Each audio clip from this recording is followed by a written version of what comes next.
सो आज की क्लास में हम लोग कवर करने वाले हैं फर्स्ट हमारा अपडेट का कॉन्सेप्ट कि हम अपडेट किस तरीके से करेंगे जैंगो पे।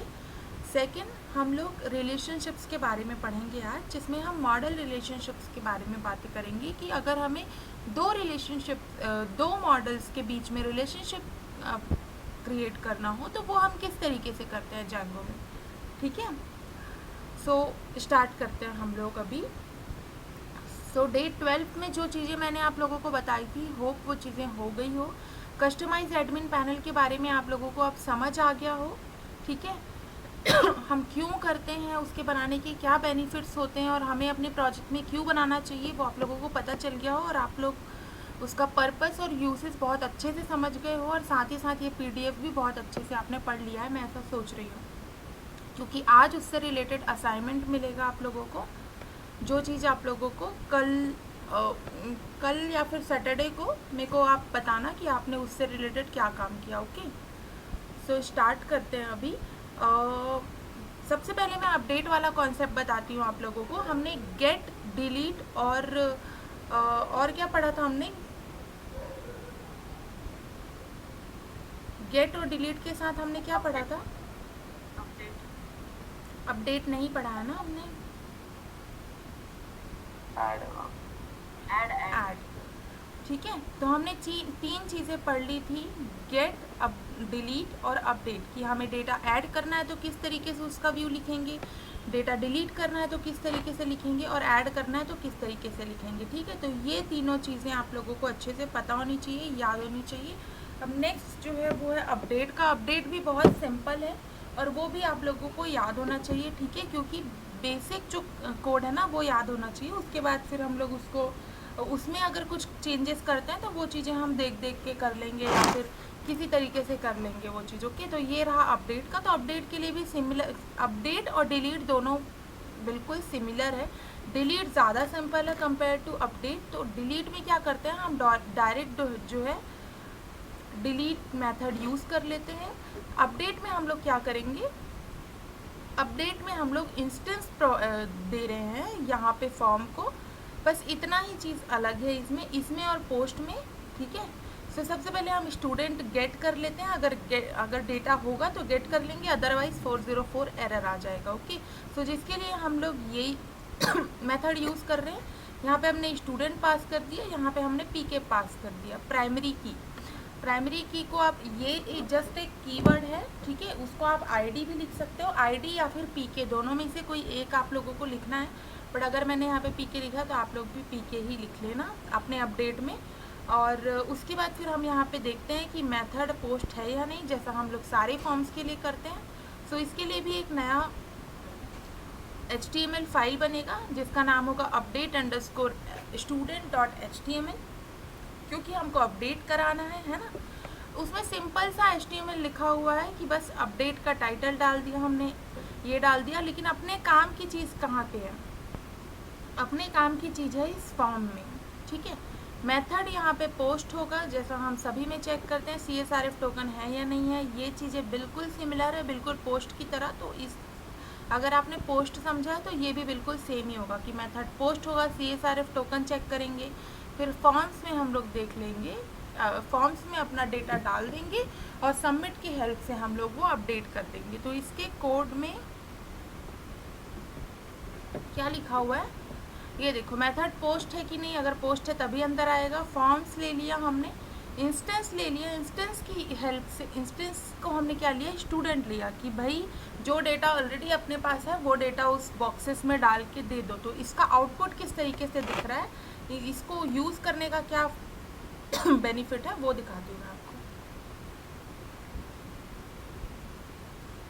ये देखो, ये बिल्कुल डिलीट की तरह है। तो देखो यहाँ पे भी आईडी आ रही है नीचे। अभी मैंने अपडेट पे क्लिक किया और देख रहे हो ऑटोमेटिकली डेटा फिल हुआ आ रहा है। चाहूँ तो मैं यहाँ पे अपडेट भी कर सकती हूँ, नहीं चाहूँ तो फिर नहीं करूँगी अपडेट। ओके, और अगर अपडेट नहीं करूँगी तो मैं बैक भी जा सकती हूँ, जो नॉर्मली URL दे दिया हमने और वो इस पेज में आ जाएगा। और अगर अपडेट करूँगी तो वो अपडेटेड डेटा यहाँ पे दिखने लग जाएगा। तो इंस्टेंस का मतलब ये है, इंस्टेंस में हम लोगों को पुराना डेटा मिलता है। ओके, ऑलरेडी जो डेटा अपने पास है उस यूज़र का, वो रिकॉर्ड जो है वो हम लोगों को दिखता है। तो सेम हम लोगों ने उसके आगे सेम पोस्ट की तरह किया है। फॉर्म अगर वैलिड है तो सेव कर दो, रीडायरेक्ट कर दो गेट स्टूडेंट में। ओके, और अगर नहीं है तो फिर वो डेटा दिखा दो,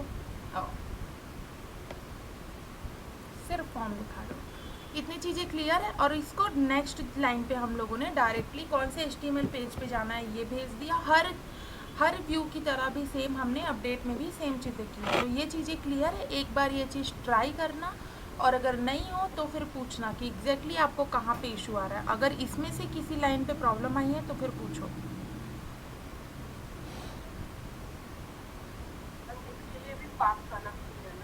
करेक्ट, इसके लिए भी पाथ बनता है। हर एक व्यू के लिए हम पाथ बनाएंगे। तो हम अपने urls.py में अगर देखें तो ये देखो, मैंने बनाया है यहाँ पे। क्यों बनाया है? क्योंकि अगर हम पाथ ही नहीं बताएंगे तो हम HTML पे वो यूज़ ही नहीं कर पाएंगे ना। हमने ये यूज़ किया, ये डेटा आ रहा है अपना, विदाउट पाथ वो इनकम्प्लीट है, हमको पाथ बनाना ही पड़ेगा। ओके, ये देखो। और कुछ डाउट है? जल्दी बोलो, मेरे को पनवेल निकलना है। आवाज़ नहीं आ रही आप लोग की। डाउट है किसी? क्या?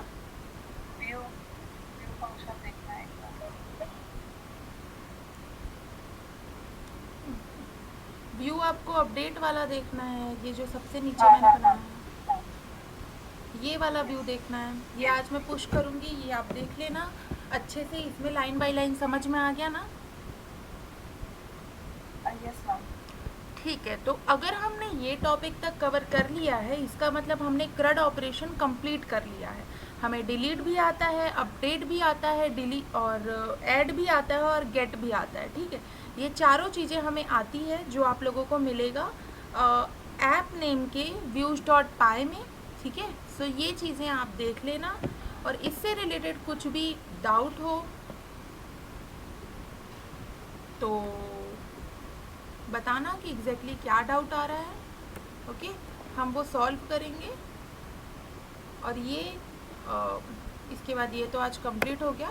CRUD ऑपरेशन आपका कंप्लीटेड है। अब हम लोग देखते हैं नेक्स्ट। आप लोगों ने कस्टमाइज एडमिन पैनल देख लिया, आप लोगों ने views.py भी सीख लिया।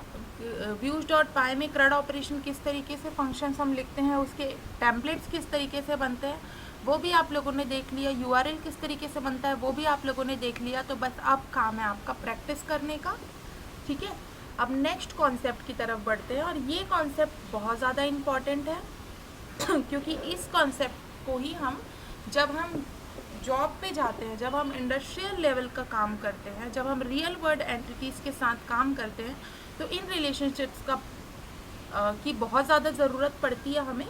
ठीक है, सो अभी तक के आप लोगों को रिलेशनशिप्स के बारे में क्या पता है वो मुझे बताओ, कि मॉडल रिलेशनशिप्स क्या होते हैं, कितने तरीके के होते हैं, क्यों क्रिएट करते हैं, क्या इसके बारे में किसी को कोई आइडिया है?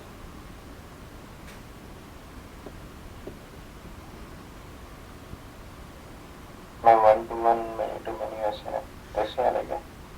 हाँ, हाँ मैम पता है। क्या क्या होता है और क्यों क्रिएट करते हैं बताओ। मैम वो जो रिलेशनशिप रहता है तो वो जो डेटा आता है वो मतलब एक साथ आता है 2 टेबल्स का, तो वो डेटा मतलब और इनसाइट्स मिलता है अलग अलग। ओके, और किसी को पता है? Yes, ma'am. बताओ। Relationships are like one to one, one to many, foreign key, primary key.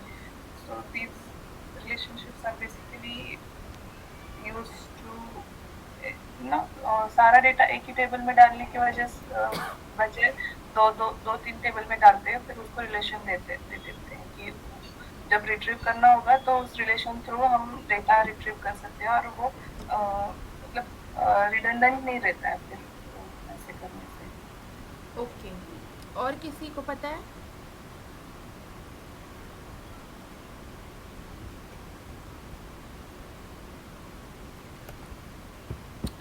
ठीक है। सो इसके लिए रिलेशनशिप को और भी अच्छे से समझने के लिए हम आज हम एग्जांपल लेंगे। एक्चुअली ये पूरा टॉपिक आज में कंप्लीट होगा नहीं। सो मैं आप लोगों को इसका बेसिक कॉन्सेप्ट बताती हूँ, उसके बाद फिर हम इस पर बातें करेंगे। Okay,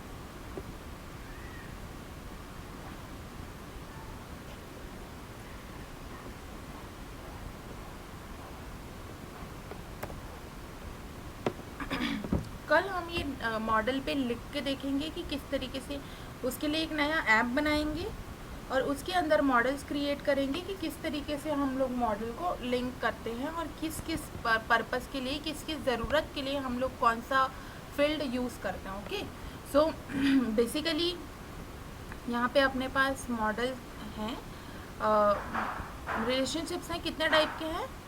one two many, one two one है, वन टू मैनी है, मैनी टू वन है, मैनी टू मैनी है, और फॉरेन की वगैरह है। ठीक है, सो हम हर एक चीज़ के लिए, हर एक चीज़ को यूज़ करने का एक अलग पर्पस होता है। सो वन टू वन का रिलेशन हम कब यूज़ करेंगे? जब हमें किसी एक मॉडल को, हम चाहते हैं कि इस मॉडल से ही बस रिलेशन रहे और किसी इस डेटा से ही बस कनेक्शन रहे और किसी से कनेक्शन ना रहे, तो हम उस टॉपिक पे, उस सिनेरियो में जो है वन टू वन यूज़ करते हैं।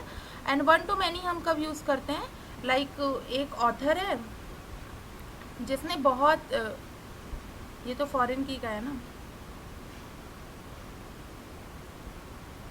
Ma'am one two many foreign की से ही बनती है। सॉरी, यस करेक्ट, हाँ। सो वन टू मैनी के लिए हम लोग, जैसे एक ऑथर है और जो उसने बहुत सारी बुक्स लिखी है, ठीक है, और हमें हमारे पास एक ऑथर का डेटा अलग है, हमारे पास एक बुक्स का मॉडल अलग है। सो ऑथर हो सकता है कि बहुत सारे हो, तो हर एक को डबल डबल हम लोगों को ना ऐड करना पड़े करके हम लोग फॉरेन की का यूज़ करेंगे और हम लोग यहाँ पे बुक में इस तरीके से फॉरेन की क्रिएट कर सकते हैं, है ना। सो ऐसे केसेस पे हम लोग जो है क्रिएट करते हैं फॉरेन कीज, जब हमें वन टू मैनी रिलेशनशिप बनाना होता है। मैनी टू मैनी कब रिलेशन बनाते हैं हम लोग? जैसे सिटी और रेस्टोरेंट, तो बहुत सारी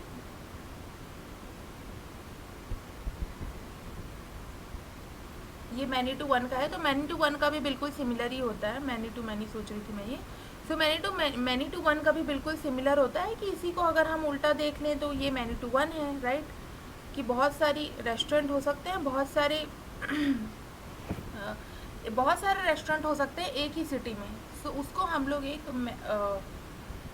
मैनी टू वन की तरफ देख सकते हैं। तो इसको हम लोग एग्जांपल से और भी अच्छे से समझेंगे। बेसिकली थोड़ा सा यहाँ पे कंफ्यूज हो गई थी, इसको मैनी टू मैनी समझ रही थी। तो मैनी टू मैनी का क्या रिलेशन होता है? सो मैनी टू मैनी का एक बार देख लेते हैं।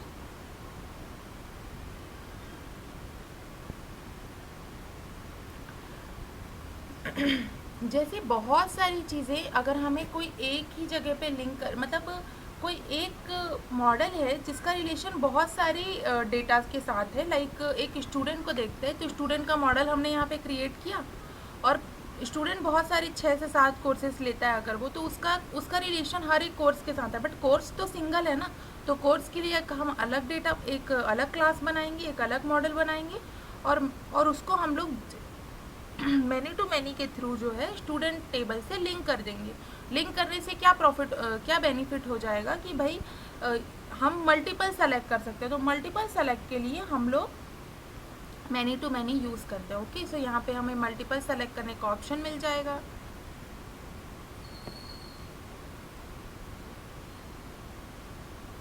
यहाँ पे रिलेशन नेम के बारे में बताया गया है। तो रिलेशन नेम किसके साथ है, कौन से मॉडल के साथ है, तो वो हम लोगों को हमेशा यूनिक रखना पड़ेगा। सो यहाँ पे बुक वाले में हम लोग बुक्स डाल देंगे। अगर हम लोग सेम रिलेशन नेम किसी और में भी रख दें तो वो प्रॉब्लम क्रिएट कर सकता है, इसलिए हमें वो यूनिक ही डालना पड़ेगा। ओके, सो ये नीचे मेनली कौन कौन से रिलेशंस होते हैं, हम उसके बारे में छोटा सा समरी है, तो वो एक बार पढ़ना और इसको हम लोग देखते हैं। फॉरेन की से स्टार्ट करते हैं इमेजेस, ओके। कि किस तरीके से हम लोग फॉरेन की का एग्जैक्टली बैकएंड में क्या डेटा हो रहा है। जैसे कि देखो एक कार है, बहुत सारे मॉडल्स हो सकते हैं उसके, तो हम लोग क्या करेंगे, फॉरेन की क्रिएट कर देंगे उसके लिए। तो देखो इमेज में भी साफ पता चल रहा है ना या तो हम एक के साथ भी लिंक कर सकते हैं, या तो हम मल्टीपल उस कार को मल्टीपल उस सेगमेंट को मल्टीपल मॉडल्स के साथ जो है कनेक्ट कर सकते हैं। तो अगर हमको ऐसा करना है तो हम लोग फॉरेन की का यूज़ करेंगे, ओके।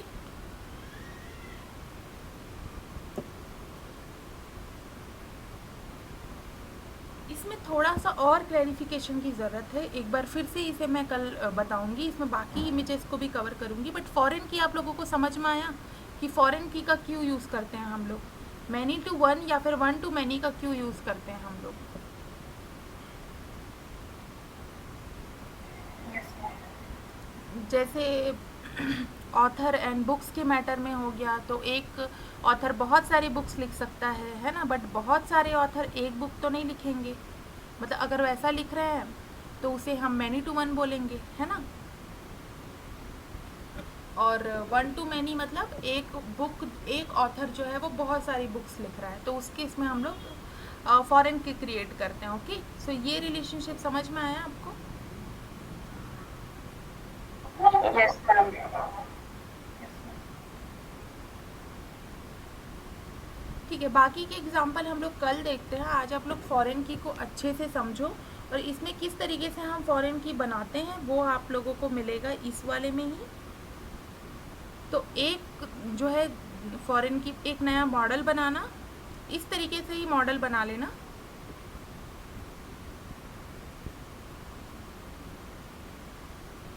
ये देखो ये दोनों मॉडल ही आप बना लेना, और इस तरीके से फॉरेन की बनाना, और देखना एडमिन पैनल पे कि किस तरीके से आप लोगों को ऑप्शन मिल रहा है। तो उसके लिए आपको पहले ऑथर का 2 से 3 मतलब एक रिकॉर्ड भी डालोगे तो भी चलेगा, बट 2-3 रिकॉर्ड ऐड करना, और उसके बाद फिर देखना और वो स्क्रीनशॉट डालना कि मैम फॉरेन की करने से इस तरीके से डेटा दिख रहा है, ओके।